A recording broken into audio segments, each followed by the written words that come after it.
Oh, that's okay. Somebody. Hey guys, it's Ted Bogert. Today we are with not Wagner, but Wagner dos Santos. Wagner D is what we call him. We're very excited to have you on the show, my friend. We're going to talk about what the new normal means in 2021 for startups, which a lot of you are working on. I know it because I work on those as well, and I think it's an amazing market opportunity. But this guy is a gem. He does so much for the community. He's super active, super involved. He's got his own show, his own agency. Look at that background. I mean, look, I'm in an empty room at the Citrus Club, and he's all in this professional getup. But that's because he loves what he does. He's in the Citrus Club. That's a little better than my setup. Well, I don't know. There is a bar here. There you go. Sure you have a bar at your place, so I would. You know, I can make a bar anytime. All right, so welcome, my friend. Thank you so much. We've been trying to get together on this for so long. You really do great things in our world and our community, and I want my audience to learn about those. So welcome, and then let's take a deep dive. So we're going to talk about startups. We're going to talk about the new normal, but people love origin story. They want to know about you. They want to know about Wagner. Thank God, that would have been such a horrible mistake to be corrected live. Wagner just sounds so bad, right? Wagner. You know what's funny is I know better because you have it's not called an accent, but it's got it over your A. You've got that. I should know better, but yeah. That's okay. Anyway, all right. So tell us about you. Tell us about your background, maybe a little bit about your journey. Yeah. How you got to where you're at today. So it's a very long one, so I'll give you the short one. And if anybody wants the long one, they can go on our agency website where it says, you know, learn about the president. The whole story's there. But the Cliff Notes version is that this is my second career. My first career was in the music business, which was called the record business back when I was in it, because I'm just, you know, a tad You're older. Just a little older, just a little. You know, there were records, and then there weren't records, but we were still calling them records. There were CDs, cassettes, and then there was digital download, and then there was unemployment. So, you know, the music business changed a lot. In the last 5 years of my career in the record business, I was running a label under Universal, and I saw the writing on the wall, and I decided it was time for me to reinvent myself. And surprisingly, or not surprisingly, marketing and advertising seemed like a good fit, because everything that I had done with artists and the way that a record company is set up versus a marketing agency is very, very similar. You have the same departments and functions. So, and I found a lot of other people from the record business did the same. So, I didn't jump right in, of course, because I never run a marketing agency before, and I was going to, you know, go out of business right from the beginning. Mind you, I should tell you too, since I'm telling an origin story, that I started my first business when I was 17, and this agency now is my fourth business in life. It's the second agency. Serial entrepreneur. Totally. All about American entrepreneur right here. So I worked for some big shops, an Omnicom agency called GMR Marketing, an Interpublic Group agency called Momentum Worldwide, and I also worked for Havas, their experiential agency. And of course, being the entrepreneur, like you said, that I am, I decided, okay, I think I'm ready to start an agency. So I started an agency, ran it for about 9 years. And in 2012, I merged it with two other agencies here in town in Orlando.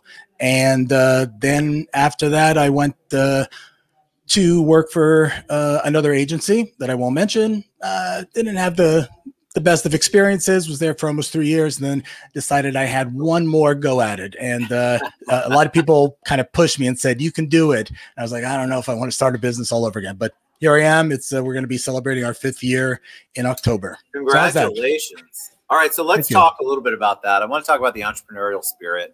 We will take a deep dive into the topic, but I think it's always interesting to see what was it like for you to have your own company and then then go work for someone else? You know, it's really interesting. A lot of people say that they can never work for someone else, that especially, you know, because, you know, they're used to doing things their own way. And I didn't really feel like that. Even though I heard that a lot, I felt like this is going to be like a vacation because I don't have to worry about payroll. I don't, right? I don't have to worry about our cash flow. I mean, sure, I have to worry about, the company I'm working with, and I have, some respect for the company. I want to see it grow, but I don't have those other issues that are boggling my mind. So I thought this is going to be great. And I can only tell you in the most honest way possible. And it sounds like I'm bragging, but I totally am not. The two agencies that I worked at, the one that I merged with, and then the one that I worked for afterwards, I had the same exact problem with the CEOs. And that was that in the beginning, they're all rah, excited. Yeah, Wagner's here, and he's run his own agency before, so it's going to be, employee plus, right? Right. And then after seeing that I was getting a lot of attention from the media, I was getting attention from the employees who would come to ask me questions instead of them, then they started not to like me anymore and started to do underhanded things to just make me upset and put me down. And I thought, I still can't understand it, because I thought, I'm doing this for your company. It's not for me. So you should be happy. Like if I have an employee, and I have a lot of great team members, and they're getting their own independent fame and media attention, great. I'm happy for them. It doesn't have to come back to me. I'm happy for them, but that was the problem. To me, that's such a good point, because I experienced the same thing. I owned companies forever. People want my talent, my database. And when I went into the market where I was working for someone else, that looked so attractive to them. And just like you said, I wasn't dealing with payroll or payroll taxes or, oh my God, all the insanity you have to do as a business owner. However, what I found was exactly that. CEOs and CFOs, they want you for your talent and everything else, but then they go back to the round peg in a square hole, or whatever that is. They realize that, wow, you think like an owner, you think like an entrepreneur. I can't control that. Right. And it is a challenge, even though people say they want creative people. They want creative people that still go in the parameters of the the square that they want. They want it to be just like them. Right. They want it to be you, but just like them. But plus, you and I, this is our first time doing a show together, but I've watched a lot of your previous shows, obviously, and we've been in communication for a while. And I love your personality. I love your clothing. I love, everything that you put together for your personal brand. I think is awesome. But I can see where big personalities like ours are threatening to people that are insecure, right? Very much so. So that makes it tough. And I think in your case, it was, if you were a quieter person, whatever, not this big personality that you're a magnet to people, it'd be a different story, It's fascinating, because I think that I loved experimenting with that, but I am very happy where I'm at, where I'm not in that position anymore. I'm partner. I don't have to deal with that. I've always thought like an owner, and people say that they want you to think like that, but they really don't. No, they want you to work like that as if you're an owner, but they don't necessarily want your creativity, your ideas. It's a fascinating little world. So kudos to you for going out. Now, explain a little bit before we dive into startups. I have everybody asking about that, so just bear with me. So on the marketing side, tell us what a marketing agency does, because I think in this day and age, it gets confusing. It gets melded with social media manager or project manager, advertising, PR. And so I think a lot of people don't exactly know what kind of service you could provide for them through your agency. Well, I think, there's so many ways to explain what an advertising and marketing agency do, and no two agencies are alike either. And many of them offer a lot of those things that you mentioned. But I think the best takeaway I can give to people who are typically confused is that when you bring an agency into the fold, at least if they're a good agency, you're not really bringing them, or you shouldn't be just bringing them because you feel that you need some social media and they're going to do it for you and take it off your hands, or they're going to design stuff and they're, you know, those all are aspects of things that they're going to do. But where the value comes in is up here. You're paying the agency for the experience, the knowledge, the research they do on a daily basis, the fact that they can come in and think about a solution to a problem that you've been trying to work through for a long time, and they can just do it like this because they have the resources. That's really what you pay for. And it's interesting because a lot of times businesses don't understand that. So when you put a proposal together, they're like, well, where's the strategy? It's like, well, that's kind of what you pay us for, you know? I mean, that's part of the work, you know? But, you know, it's funny to try to communicate that because they want your ideas, but they also want to know about your ideas. And it's just, it's a fascinating little world. It's a trust thing. It's like, I want to hear your ideas so I can trust you. But what's interesting about that, because I do understand that from the other side and a psychological standpoint, but if you need an agency's support, how can you really evaluate whether their ideas are good or not, right? Because it's you know, it's not about whether you like the ideas. It's about whether your consumer or whoever the intended audience is, if it connects with them. So you really have to go, I think, by an agency's reputation, talk to a few different people who have worked with the agency, stuff like that, you know? I think it's important for people. I try to surround myself with people who are talented, like you, where I was going to say, why did you bring me on? Jeez. Because it was a lead-in. I got this. I think I know a lot, but what I know is a little about a lot. And so I need to surround myself with people like you who I could still partner with, meaning you and I can brainstorm. And that's the kind of relationship you want when you're hiring a marketing firm, an advertising firm. You want to have that type of rapport. But still, at the end of the day, I know you're smarter at what you do, and I need to trust that process.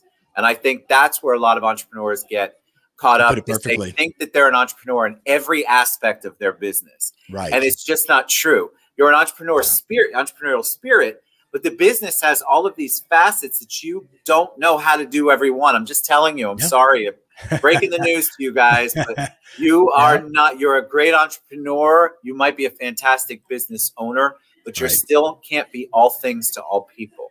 And so you have to work with somebody like Wagner. And I wouldn't discourage, you know, businesses though, business leaders to know a little bit, like you said, about the different areas, because there are a lot of business owners that are on the flip side where all they sort of kind of know is how to run a business, but one little thing. But they can't. You're right. But they can't do anything. So if there was mutiny one day, the place would close because the owner would not know what to do. Or a speed bump. I'm amazed at the business owners who are so good at what they do until there's a minor speed bump, and then their entire world collapses because it's not on the path or what they've created in their mind, and they left no room for anything outside of that to happen. All right. Let's talk about startups. I've talked a lot about the other stuff. I'm fascinated by this topic. And by the way, that was a good segue to pushing the book Good to Great. Yes. Okay. So push the book Good to Great. I didn't write it, but you know, I should have. But I, you know, if anyone, if you said you did, if anyone has read the book, you'll understand why that was a great segue. Because the point, one of the big points of the book is the fact that you may think that you know and have the vision for what your business should be and should become, but you really just need to bring people.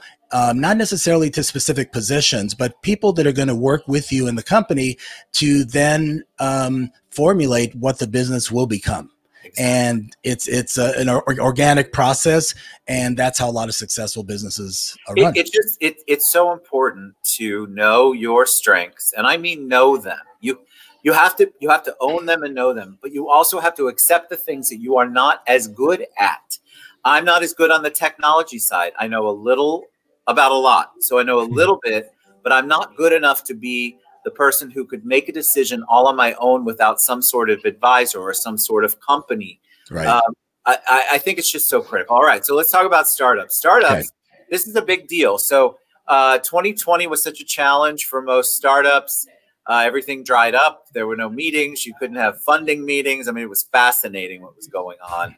But I know a lot of people spent that time planning, which I love. So 2021 seems to be the year where startups are coming back. So let's talk about what startups do in the new normal, because it is a new normal. It's a different way of doing business. Startups have to think differently. They have to think about funding differently. They have to think about structure differently. It's completely different than it was before March of 2020. So that's what we're going to talk about. Tell us. Give us your insights. First of all, I think that one needs to accept the fact that we're moving into a new normal, or that we are already in a new normal. That's step number one. If you are in any sort of illusion thinking that, oh man, I can't wait until we reach herd immunity because then we're going to go back to normal, how things were, those days are gone. Those days are gone. Come on, baby. we're not going back to that, and that's not a bad thing. There's some very good reasons for that. One of them is that businesses, as well as employees and workers, they learned to appreciate different things, different aspects of life, living and work that they wouldn't have had it not been for the lockdowns and quarantine and all this kind of stuff. So as far as businesses are concerned, startups, one thing I tell people that are looking to start a business, because it's probably one of the biggest mistakes that people make, is that don't start a business because the main reason is because you always love doing this, and so you want to make a business out of it. That sounds like the right thing to do, but it's a mistake. Right? But it's natural. Does not make a business. It makes a great idea. Right. You could be the best customer for it. Yeah, you could be the best customer. Exactly. No, so you have to know, right? You have to know the audience. You have to, basically a business, a successful business is one that is solving a problem, either a mass problem or a niche problem, but some kind of problem out there that needs either a fix that has never been created or a fix that's better than the competition. Yes. That's the first of all, the recipe for a successful business. And then, you mix the new normal in, and you're right. Last year was tough. Startups were getting some funding nationwide, but it was a little tricky because they weren't meeting in person. Right. Investors were having to also kind of figure out their business model and how they were going to go about,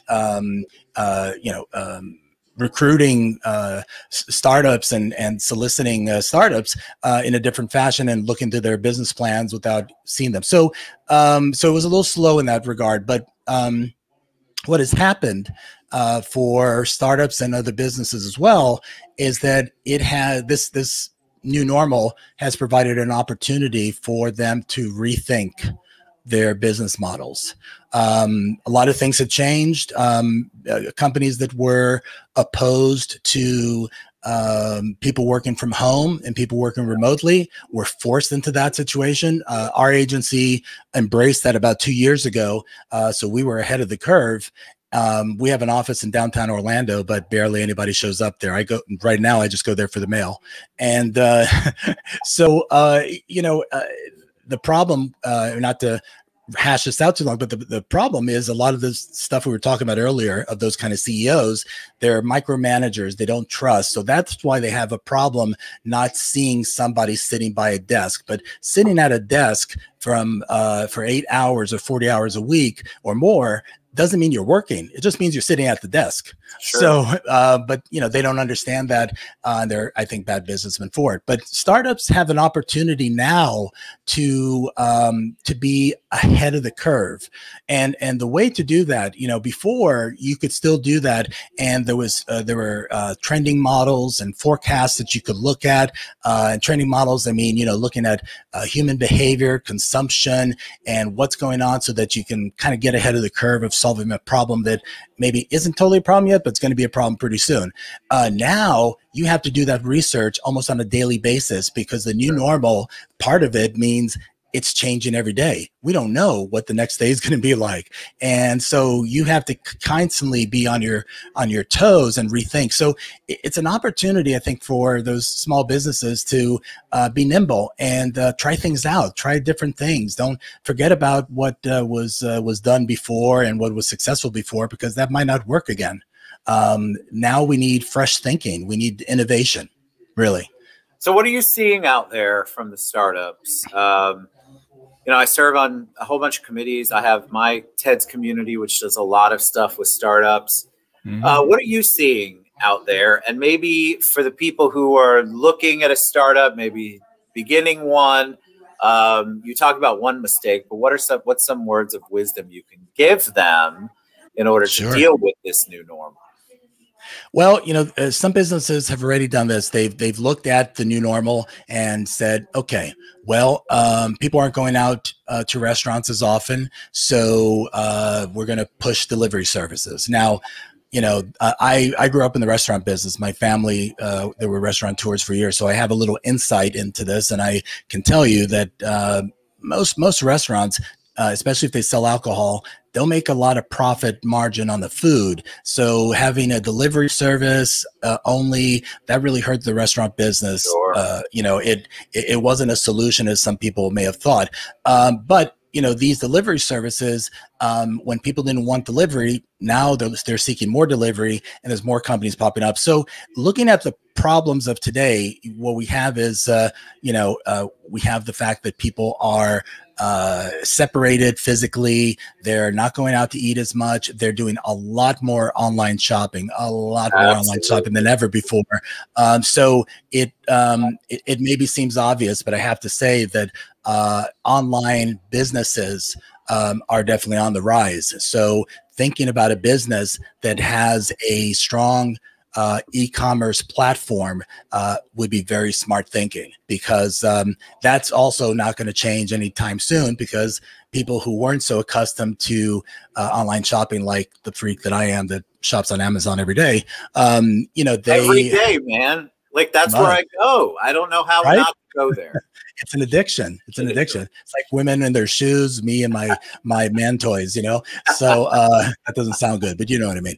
I understood. But we'll let the audience take that wherever they want. You take it wherever you want. So, but yeah, you know, right now, businesses that can translate well online, but could perhaps at some point have an opportunity to be in a brick and mortar. But something that I've said for many years, and I think it's going to progress further, is I've said that brick and mortar stores, you're going to start to see some of them, and it's already starting, become more of showrooms than anything else. It's going to be an opportunity for you to go, touch, feel, experience the item, but then purchase it online. Or maybe there's a kiosk in the store and there's only like one person that can come around, or maybe a few that just give you some information, but there's no register, you know? Yes. So that I can see that becoming more the future. But yeah, there's a lot of different apps that are coming out that has always been the case, but there are definitely a lot of online businesses that are looking at how to translate what was traditional into the new normal. One of them is also in the banking industry, banking and finance. We've seen this long ago and it didn't take off, but now you're seeing more online only banks that are getting set up. It's fascinating. And, you know, so I belonged to Aslo for a while. Aslo is one of those online banks. And what's fascinating is COVID actually shut them down. I had to close my account. Really? Yeah. So look at that, because I see for that one that shut down, there's 10 others that have come back up. And I agree. I find that because people are tired of paying. I paid no fees. There was nothing there. Nothing against my big banks. But the problem is that there isn't that service anymore. You don't have a personal banker. There's none of that. So the opportunity or the advantage to banking with someplace that had brick or mortar where you got to know somebody is gone. You don't get to know anybody anymore. You don't get a personal banker. You don't get that relationship. And so these online banks, it's true. There's a big opportunity there for them. And the thing is that there are ways to mitigate the lack of in-person relationship, is that you can have visual chat built into your platform so that you can not only type a chat, but you can actually see one another if you want to. And so that way you can see the person smile, see that they're a nice person, whatever. That's why Zoom took off so well. For those that weren't using platforms like that, they were like, oh, okay. They might not have realized it, but what was happening was that they were missing the facial expressions to really, because communication isn't just by words, right? It's body language, and not having that made communication difficult. So that's, a way in the new normal that I think businesses should think. They should think about, okay, how do you also make it so that it's not cold? How do you make it so that it's still a warm experience, almost as if you were in person, And I think that's what people want. We all want experiences now. If anything, we have learned that experiences are super important, which is why you see a lot of these travel companies popping back up, talking about startups, because they are focusing on the experience. And honestly, that's what I want too. I want to spend my money, whatever I have, on experiences, not necessarily on these tangible things that I have to buy. And that shift has taken a lot of businesses by surprise. The travel industry has always been good about figuring out where that niche is. So I love that they're creating these experiences that you can have. And I just was on a site recently, because I have a big travel bug, where they're talking about vaccine-only passports and vaccine-only travel arrangements. And so we're getting ready to enter into a world where the vaccine is going to be either a limiting factor or an opening the door factor. That's true. Well, and my agency has done a lot of travel tourism work in the past, and that went away. But one thing that I had recommended to many were that, because they were freaking out. A lot of them didn't know, what they were going to do to keep their hotels open and so forth. And one of the recommendations that I had made was that it was an opportunity, if you could financially sustain it, to keep people connected, your repeat visitors connected by experiences, maybe sending out, either some augmented reality or VR headsets, and allowing them to re-experience the, maybe the summer break that they had with you, last year, and they could kind of feel like they're in the moment, and maybe that can encourage them to book in advance, So good. All right. So tell us about you. Tell us how we reach you. What's the best way if somebody is interested in marketing? Wants to engage. Guys, if you don't have someone and you're struggling with marketing, trust me, you need a partner. You need somebody. I'm a big proponent of surrounding yourself and spending the money on the things that you don't know how to do so you can focus on the things that you do. What's the best way for them to reach you, my friend? Yeah, and if I could add, I'd say look at bringing on an agency as an investment. It shouldn't be an expense line item, because as an investment, it needs to bring you a return. Otherwise, it's not a good investment. So we are very focused on making sure that all of our clients, and we have clients that have stayed with us from day one. So hopefully that's a good testament to what we do. A good one. So you can find us online, obviously, at thewagneragency.com. So that means the Wagner, Wagner, agency.com. However you pronounce it in your land. If you don't spell it out, they're gonna go Wagner. Totally. Yeah, it's gonna be phonetic, and you won't go anywhere. How we are, my friend. You'll go to one of my competitors that probably figure that out. Like, that's how we'll get his business. That's how we'll do it. You can. One thing about our agency is that we've all worked at very big agencies, but we ourselves are not a huge agency, so we're all very hands-on. So you can talk to me directly, and you can call us by phone. Email is my first name, Wagner @thewagneragency.com. And like you said earlier in the opening, I also do a podcast that some people are familiar with. It's called Wagner Live. I started podcasting, video streaming, kind of before it was like the cool thing, and then I kind of took a break when it started getting cool again. But I'm hoping to hopefully get some more episodes into the schedule soon. But that's something that we do live every Wednesday nights at 8 p.m. Fantastic. You're a joy, my friend. That was amazing. Thank you so great. much. Reach out to Wagner, the Wagner Agency, or the Wagner Agency.com. If you're a startup or somebody who's looking for marketing, I want you to reach out to him. I think it's so important. You've got an idea you're trying to grow in 2021. Yeah, we need to collaborate, people. And sometimes that, like he said, that's an investment, not an expense. And I love that. All right. You're a joy, my friend. Thank you so much. Thank you for having me. .com. Reach out to him if you need to get in touch with him. I'll put you there. Thank you. That was a joy. I appreciate you. Thank you so much. I appreciate it. All right, guys. We'll be back tomorrow. We'll see you soon.